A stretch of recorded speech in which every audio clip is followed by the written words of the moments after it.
बुलेटिनमध्ये सुरुवातीला महत्त्वाची बातमी छत्तीसगडमधून। छत्तीसगडमधील बिजापूर जिल्ह्यातून नक्षलवाद्यांच्या भ्याड कृत्याची एक मोठी बातमी आहे। आत्मसमर्पण केलेल्या नक्षलवादी नेत्याच्या कुटुंबातील 3 सदस्यांची नक्षलवाद्यांनी निर्घृण हत्या केली आहे।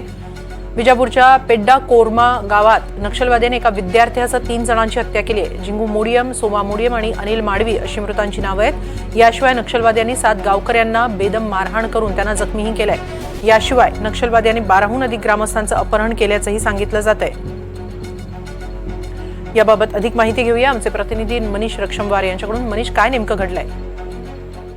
हेमाने, आपण या मागील काळामध्ये बघितलेलं आहे, यामध्ये छत्तीसगड, आंध्र प्रदेश आणि महाराष्ट्राच्या गडचिरोली सीमेलगतच्या काही भागामध्ये नक्षल्यांचे काही एन्काउंटर झाले। त्या चकमकीमध्ये भरपूर नक्षली मारला गेलेला आहे। तसं उत्तर गडचिरोली पूर्णपणे समाप्त झालेला आहे। दक्षिण गडचिरोलीमध्ये काही प्रमाणात मोजक्या प्रमाणात नक्षली आहेत, परंतु त्या सीमेलगत जे छत्तीसगड आणि आंध्र प्रदेश जे आहे, बिजापूर, दंतेवाडा या भागामध्ये होणाऱ्या वारंवार नक्षली आणि पोलिसांच्या विरोधात जे चकमकी चालू आहे, त्याच्यामध्ये पोलिसांना यश येत आहे की त्यांना नक्षल्यांना कंटकावून घालण्यामध्ये मोठे यश येत आहे। त्यामध्ये एकीकडे नक्षली कुठेतरी चिडल्याची भावना त्यांच्यामध्ये निर्माण झालेली आहे।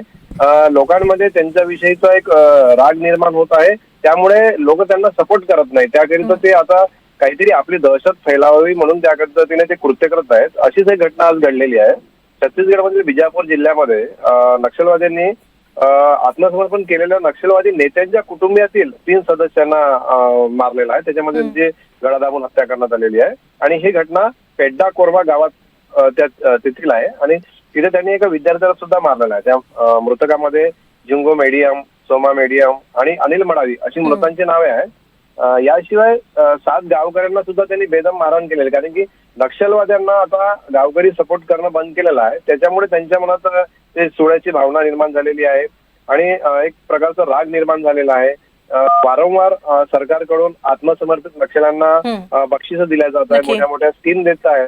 त्याच्यामुळे एकीकडे नक्षली आपली दहशत फैलवण्याकरता कायम राहण्याकरता ते त्यांनी लोकांकडे नक्षलवाद्यांनी हे भ्याड कृत्य केलेलं आहे। धन्यवाद मनीष, आपण दिलेल्या या सविस्तर माहितीबद्दल।